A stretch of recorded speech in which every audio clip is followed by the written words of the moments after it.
प्रांशी राठौर, आप देख रहे हैं नेक्स्ट 9 न्यूज पॉलिटिकल बाइट। हमारे खास कार्यक्रम खबरों का जखीरा में आपका स्वागत है। आज के कार्यक्रम में बात देश की राजधानी दिल्ली से लेकर देश के आध्यात्मिक राजधानी यूपी और लोकतंत्र की जननी कहे जाने वाले बिहार में क्या कुछ राजनीतिक रूप से घटा है, बताते हैं आपको इस खास कार्यक्रम में।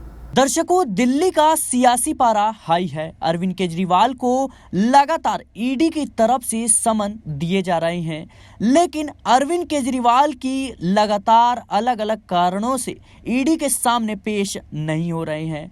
तो वहीं दिल्ली में लगातार इस बात को लेकर अभियान चलाया जा रहा है कि क्या अरविंद केजरीवाल को इस्तीफा दे देना चाहिए या फिर जेल से ही सरकार चलानी चाहिए। अरविंद केजरीवाल को लेकर के बड़ी खबर इस समय। आप विधायक गुलाब सिंह यादव ने लोगों से बातचीत करते हुए पूछा कि अगर अरविंद केजरीवाल को गिरफ्तार कर लिया गया तो क्या उन्हें अपने पद से इस्तीफा दे देना चाहिए या जेल से रहकर सरकार चलानी चाहिए। आपको बता दें दर्शकों, बीते 1 दिसंबर से ही इस पूरे मामले को लेकर के मुहिम चलाई जा रही है और ये कहा जा रहा है कि अरविंद केजरीवाल दरअसल इस पूरे मामले से अपने राजनीतिक सफ़र को एक नया आयाम दे रहे हैं। साथ ही इस पूरे मुद्दे पर यह भी कहा जा रहा है कि आपकी दिल्ली इकाई के उपाध्यक्ष और पार्टी विधायक गुलाब सिंह यादव ने जो है मटियाला विधानसभा क्षेत्र में घर घर में मैं भी केजरीवाल हस्ताक्षर अभियान चलाया और अब ईडी को लेकर के सवाल ये पूछे जाने लगे हैं, क्या ईडी जानबूझकर अरविंद केजरीवाल के उस छवि को बिगाड़ने का काम कर रही है और इसी वजह से उनको यहाँ पर कहीं ना कहीं साफ तौर पर जो है गिरफ्तार करने के बजाय लगातार उनके खिलाफ प्रोपेगेंडा चलाए जा रहे हैं। यह आरोप आम आदमी पार्टी के द्वारा लगाए जा रहे हैं। आपको बता दें, अरविंद केजरीवाल के खिलाफ ईडी ने 2 समन जारी कर रखा है और अब गिरफ्तारी पर पूरी तरीके से तलवार लटकी हुई है और ऐसे में माना जा रहा है कि अरविंद केजरीवाल की गिरफ्तारी कभी भी की जा सकती है। इसी वजह से अरविंद केजरीवाल इस पूरे मुद्दे को लेकर के कहीं ना कहीं अपने पक्ष में जो है यहाँ पर माहौल बनाते नजर आ रहे हैं और वो ये भी कह रहे हैं कि अरविंद केजरीवाल को मिटाना, आम आदमी पार्टी को मिटाना भारतीय जनता पार्टी के लिए कोई जो है आसान खेल नहीं रहने वाला है। फिलहाल इस पूरे मुद्दे को लेकर के भाजपा वर्सेस आप की लड़ाई और भी ज़्यादा गंभीर रूप इख्तियार कर रही है और ये दावा किया जा रहा है कि इस पूरे मामले पर अरविंद केजरीवाल भाजपा को किसी भी हालत में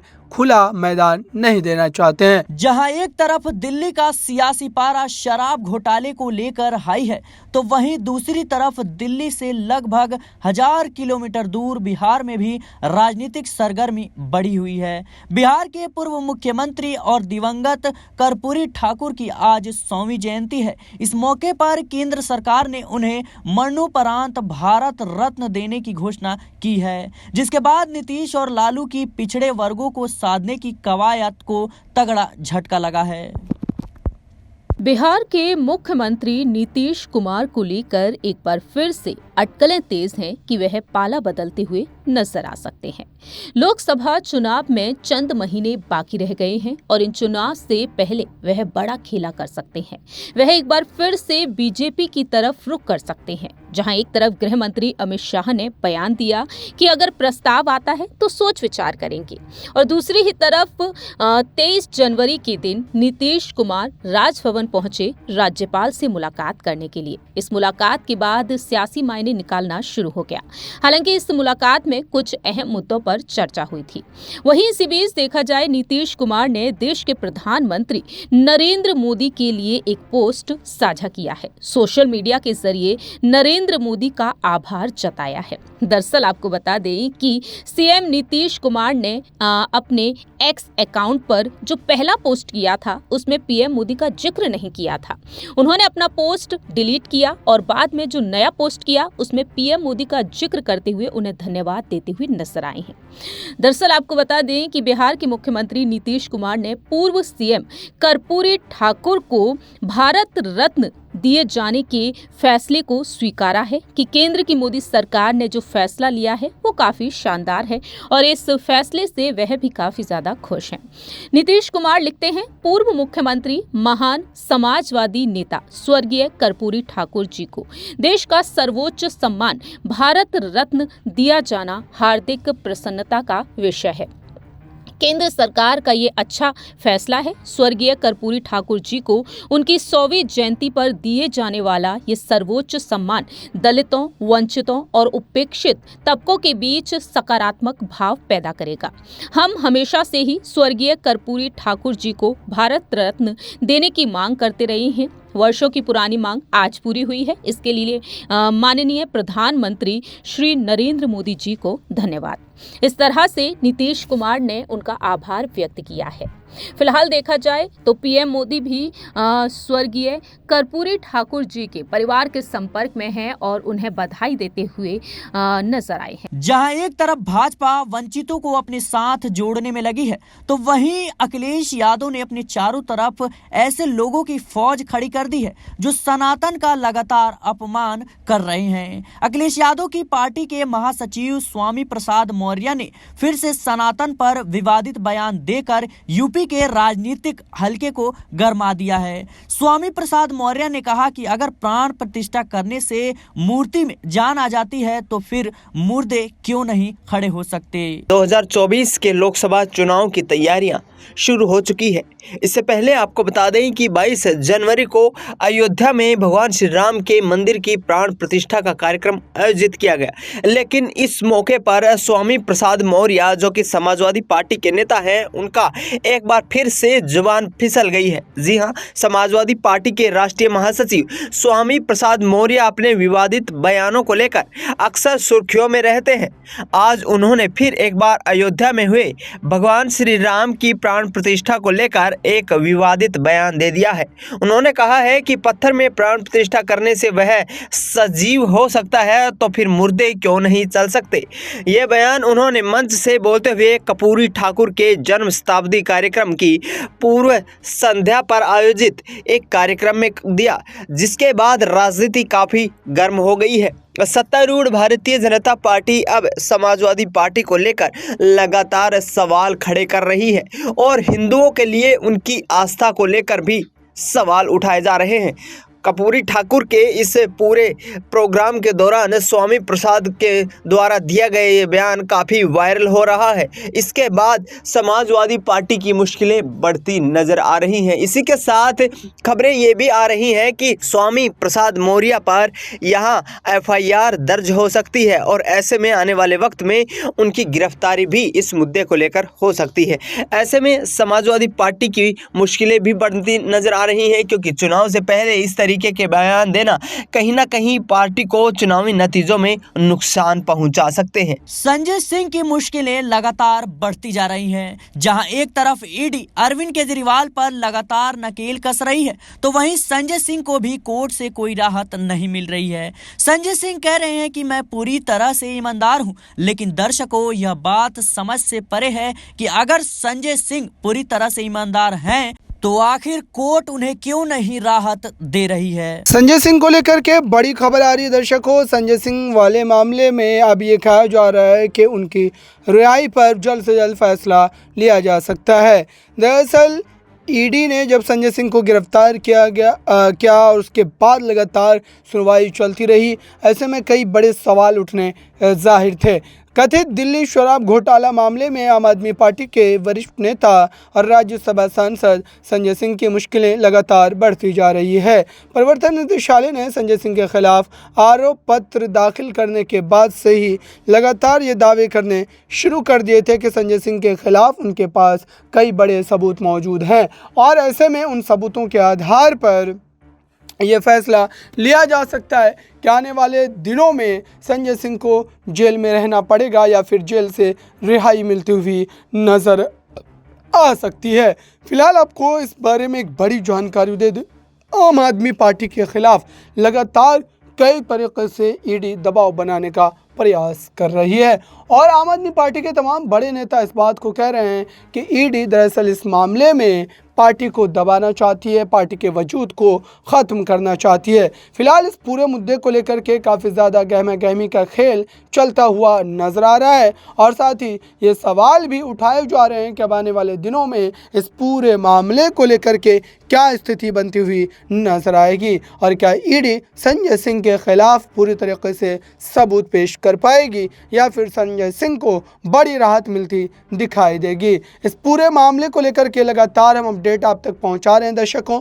और फिलहाल देखा जाए तो इस वक्त संजय सिंह को लेकर के कहीं ना कहीं यह बड़ी खबर है कि उनको इस पूरे मामले में राहत मिलती हुई नजर आ सकती है, क्योंकि ईडी इसमें सबूत पेश करने में असफल दिखाई देती है। अब अगले सुनवाई में इस पूरे मामले पर जो भी अपडेट होगी वो हम आप तक पहुंचाते रहेंगे। राहुल गांधी की भारत जोड़ो यात्रा असम में जाते ही हिचकोले खाने लगी है। जिस राहुल गांधी की भारत जोड़ो यात्रा को भाजपा गैर जरूरी यात्रा बता रही थी, उसी भारत जोड़ो यात्रा को अस्थिर करने के लिए असम की सरकार लाख कोशिश कर रही है। जिस भारत जोड़ो न्याय यात्रा को मीडिया ने ब्लैकआउट कर दिया था, उसी यात्रा में हुए हंगामे को अब मीडिया दिखा रही है। भारत जोड़ो न्याय यात्रा को लेकर के जिस ढंग से इस समय सियासी बयानबाजी हो रही है या फिर भारतीय जनता पार्टी के असम के मुख्यमंत्री हेमंत बिश्व शर्मा ने जो आरोप लगाए कि राहुल गांधी हिंसा को भड़काना चाह रहे थे, राहुल गांधी असम में कानून व्यवस्था को भंग करना चाह रहे थे, लेकिन सही मायनों में अगर इस रिपोर्ट की बात को हम समझे, इस रिपोर्ट की बात को अगर हम मान लें तो ऐसा लगता है कि भारतीय जनता पार्टी का हर वो तंत्र राहुल गांधी की उस यात्रा को अस्थिर करने, उस यात्रा को भंग करने, उस यात्रा पर लगाम लगाने, विराम लगाने को लेकर के तमाम तरीके के हरबों का इस्तेमाल कर रही है ताकि इस यात्रा को स्थगित करवा दिया जाए। लेकिन वहीं दूसरी तरफ एक मजबूत इरादे से चले राहुल गांधी ने जो अपने भाषण में खुलासा कर दिया है, वो खुलासा भारतीय जनता पार्टी को रात में सोने नहीं देगा, बीजेपी के कार्यकर्ताओं को परेशान कर देगा। और वो खुलासा ये, राहुल गांधी ये कहते नजर आए दर्शकों कि बीजेपी अगर ये सोच रही है कि कांग्रेस पार्टी के कार्यकर्ताओं को, कांग्रेस पार्टी के नेताओं को यहाँ पर डरा कर धमका कर वो यहाँ पर जो है राजनीतिक रूप से अपाहिज कर देगी, तो ये उनकी भूल है, ये उनकी बहुत बड़ी बेवकूफ़ी है, क्योंकि कांग्रेस पार्टी लगातार इस तरीके की लड़ाई को लड़ती चली आई है और आने वाले दिनों में भी लड़ती रहेगी। सवाल ये बड़ा है दर्शकों कि आखिरकार भारत जोड़ो न्याय यात्रा के माध्यम से भी क्या भारतीय जनता पार्टी के खिलाफ जनता का वो विश्वास, जनता की वो आवाज, जनता की उस उम्मीद को लेकर के जो एक राहुल गांधी ने यात्रा शुरू की है, उस यात्रा में जनता उनके साथ खड़ी होगी या फिर नहीं होगी, क्योंकि सारा का सारा खेल चुनावी जो है नतीजों का है। और इस वजह से ही यहाँ पर भारतीय जनता पार्टी पूरी तरीके से इस मामले में कहीं ना कहीं अपनी टांग अड़ाती हुई नजर आती है।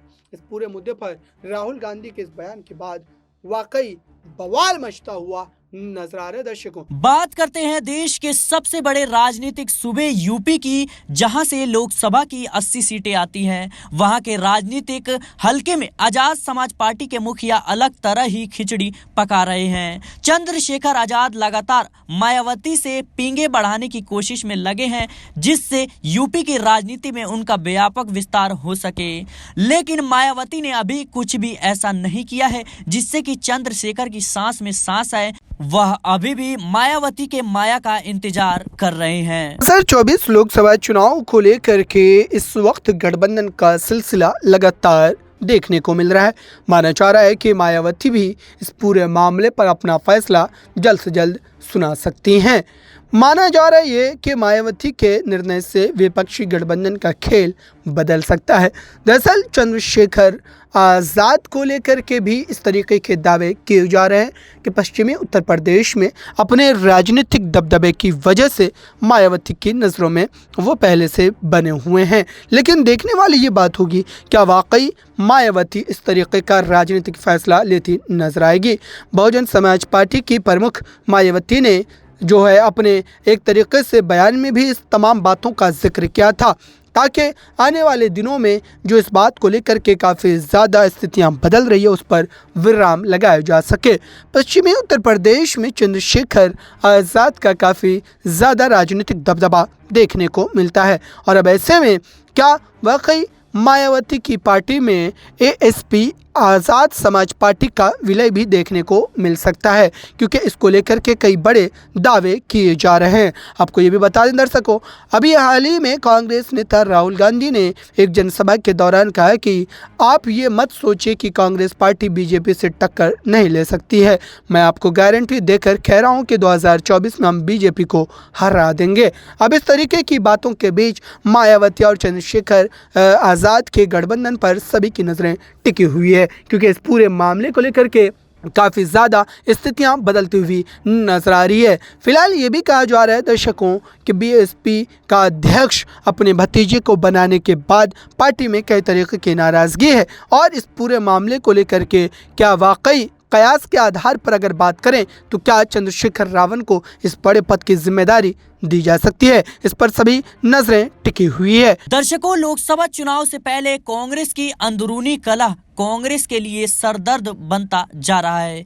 कांग्रेस इसी अंदरूनी कलह की वजह से तीनों हिंदी हार्टलैंड राज्य गंवा चुकी है। अभी हाल ही में हुए चुनावों में सिंधिया, जिन्होंने कांग्रेस की 15 महीने की सरकार गिरा दी थी, जिन्हें कांग्रेस 24 कैरेट का गद्दार कहती है, उन्होंने फिर से कांग्रेस को एमपी में करारा झटका दे दिया है। संभल संभाग के 228 कार्यकर्ताओं को भाजपा की शपथ दिलाई।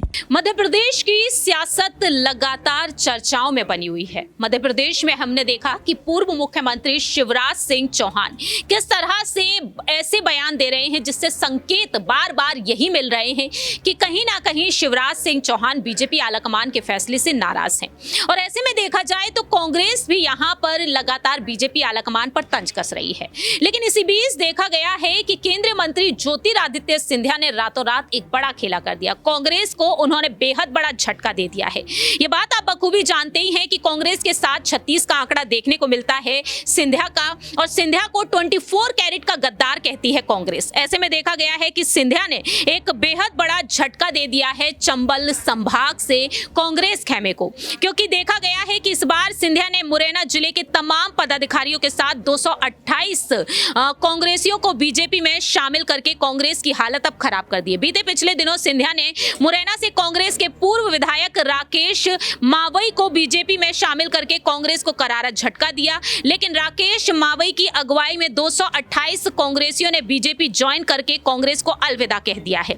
मालूम हो कि मुरैना विधानसभा से कांग्रेस के विधायक रहे हैं राकेश मावई और अपनी पार्टी से नाराज चल रहे थे। विधानसभा चुनाव में टिकट नहीं मिलने से नाराज रहे और अब वह बीजेपी का दामन थाम चुके हैं। मिली रिपोर्ट्स के मुताबिक सामने आया कि सिंधिया के ग्वालियर स्थित जय विलास पैलेस में राकेश मावई कांग्रेस के पदाधिकारियों और कार्यकर्ताओं को लेकर पहुंच गए और सिंधिया के समक्ष सभी पदाधिकारी और कांग्रेस कार्यकर्ताओं ने बीजेपी ज्वाइन कर ली। तो अब देखा गया है कि बीजेपी में ये तमाम दिग्गज शामिल हो चुके हैं, जो वाकई में कांग्रेस के लिए किसी झटके से कम नहीं माना जा सकता है। मालूम हो कि विधानसभा चुनाव में सिंधिया के भी कुछ समर्थक कांग्रेस में वापसी कर गए, तकरीबन 5 समर्थक कांग्रेस में वापसी कर गए, लेकिन सिंधिया का जो बचा हुआ गुट है वह भी काफी ज्यादा अभी भी मजबूत है। आज के कार्यक्रम में इतना ही। देश और दुनिया की तमाम खबरों के लिए देखते रहिए नेक्स्ट 9 न्यूज़ पॉलिटिकल बाइट।